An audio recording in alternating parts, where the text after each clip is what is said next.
अस्सलाम वालेकुम बच्चों, मज़े में हो ना। अच्छा बच्चों, आज हम उर्दू में पढ़ेंगे सबक गांधी जी, जो है सफ़ा नंबर 61 पर। तो बच्चों, आप लोग जानते हो गांधी जी कौन थे? जी हाँ बच्चों, गांधी जी हमारे मुल्क के एक अजीम रहनुमा थे, जिन्होंने जंगे आज़ादी में बढ़ चढ़कर हिस्सा लिया और हमारे मुल्क को आज़ाद करने में पेश रहे। तो आओ बच्चों, हम इनके बारे में सबक पढ़ते हैं, ठीक है? देखेंगे, ये गांधी जी है।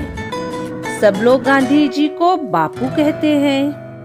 वो हमेशा सच बोलते थे, रोज सुबह सवेरे उठते थे और खुदा की इबादत करते।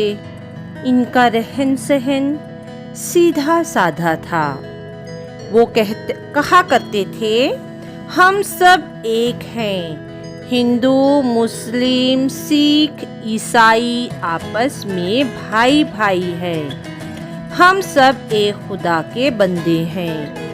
पहले हमारे मुल्क पर अंग्रेज राज किया करते थे। बापू ने कहा, आओ हम सब मिलकर अपने मुल्क को आज़ाद कराएं। सबने उनका साथ दिया और हमारा मुल्क आज़ाद हो गया। अब हम सब आज़ाद हैं। अब हम मशक़े सरगर्मी करेंगे। तो आओ बच्चों, देखो और लिखो।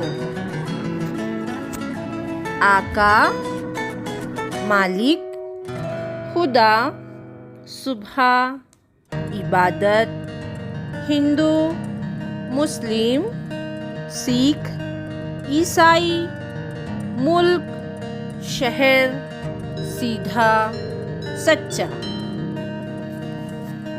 अब आप लोगों को सवालों के जवाब लिखना है। तो सवाल है बच्चों, नंबर 1, लोग गांधी जी को क्या कहते हैं?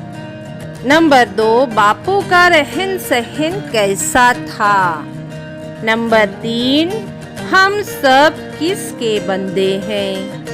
नंबर 4, आज़ादी से पहले हमारे मुल्क पर कौन राज करता था? तो बच्चों, फटाफट इसके जवाब लिखो। यही आप लोगों का घर काम है। अपनी कॉपी में जवाब लिखना है और मुझको व्हाट्सएप पर लिखकर कॉपी का फोटो सेंड करना है, ठीक है बच्चों?